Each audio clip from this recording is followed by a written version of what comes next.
अब आपके मन में हो, है ना, कि पीठ की मौलिकता कैसे है। अब जैसे हम कनखल गए थे, अब वो जरा सा ही घेरा बना हुआ है कि सतीश कुंड में कूद करके मर गई, तो कैसे होगा ये तो कोई बात नहीं हुई ना, कोई प्रामाणिकता नहीं है। अब आप कोई मैं बताता हूँ स्थान की प्रामाणिकता कैसे, यही वो कुंड है या यही वो स्थान है जहाँ पर कपिल मुनि ने अपने पूर्वजों का पिंडदान किया। अब ये इतना सा है, देख लो कितना घेरा है इसका। और आज की हालत ये देखो, यहाँ पे देख रहे हैं, यहाँ कपड़े भी धो रहे हैं, यहाँ से खाना बनाने के लिए पानी भी लेते हैं, और इतना बड़ा कुंड है, और मैं कह रहा हूँ नीचे जलधारा है, ये कुएं जैसी स्थिति है।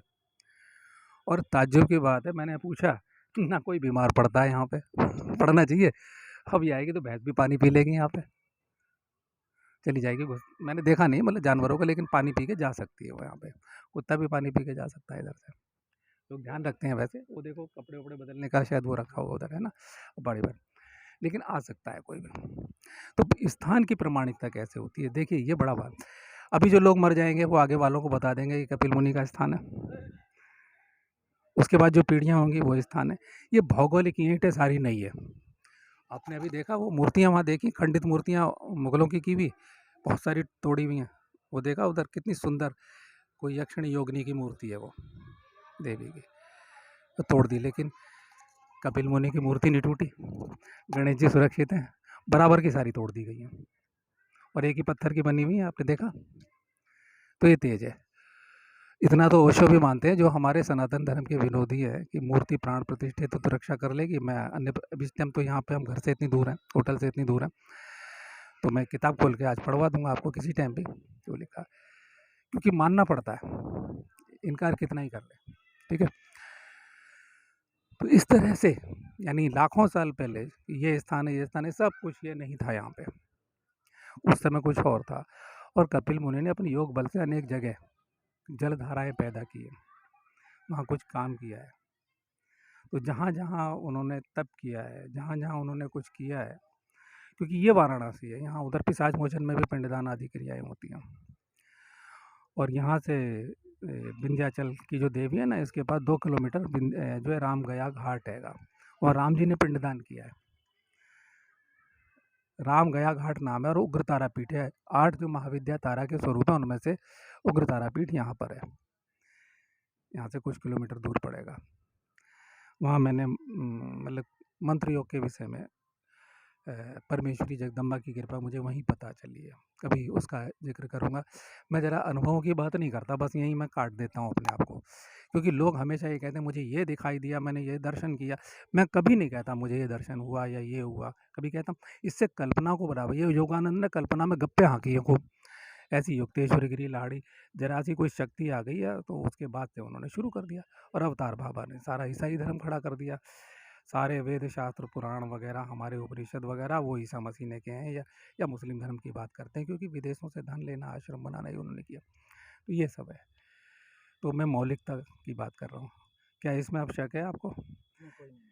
आगे लाखों साल तक भी ये जाना जाता रहेगा कि ये स्थान है।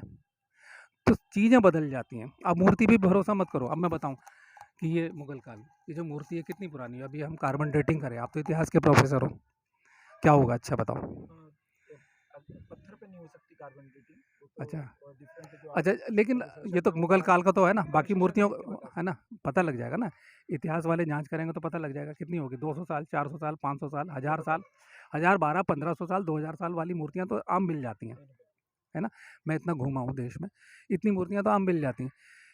तो इसको पता नहीं ये मांग रहा है क्या, लेकिन क्या है, ये मूर्ति क्यों चैतन्य है?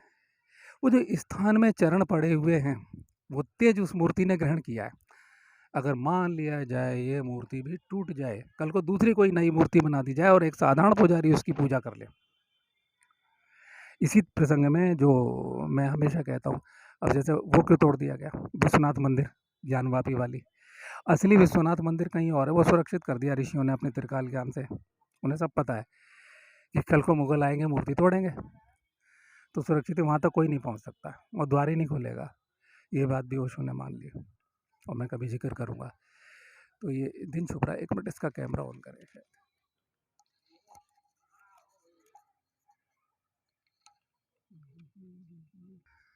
तो ये इस पे पड़ जाए बस इस पे।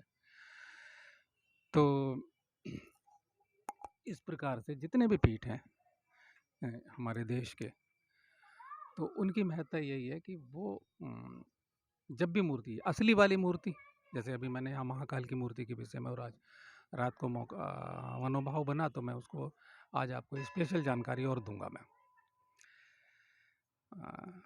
और देनी चाहिए मुझे लगता है, क्योंकि हमारे पास इतना एकांश में फिर नहीं होगा, आप चले जाओगे, मैं अपनी दुनिया में खो जाऊंगा। तो ये जो मूर्तियों की विशेषता है, उनका तेज उस मूर्ति में ग्रहण कर लेगा, और कहीं स्थान ही, उत्तर पूरा कर रहा हूँ अपना, कहीं स्थान में चरण ही नहीं पड़े, कहीं स्थान में जागृत ही नहीं हुआ वो, तो क्या होगा? अब ये जो मिट्टी है, ये जो मिट्टी है, मैं कह रहा हूँ चरण धूल मैंने लगा ली। यहाँ मेरे गुरुदेव मान लो कपिल देव महाराज ने यहाँ पर कुछ काल बिताया या उन्हें साधना की है, मैं उनकी चरण धूल ही लगा रहा हूँ। ये वो धूल नहीं है, ये धूल वो नहीं है, लेकिन मैंने जब भाव किया ओम श्री गुरुवे नमः, मैंने उनका नाम लिया, तो वो धूल कण वही कण हो जाएंगे जागृत, जो मेरे माथे से लगेंगे और मुझे विवेक और ज्ञान और शक्ति जागृत करेंगे।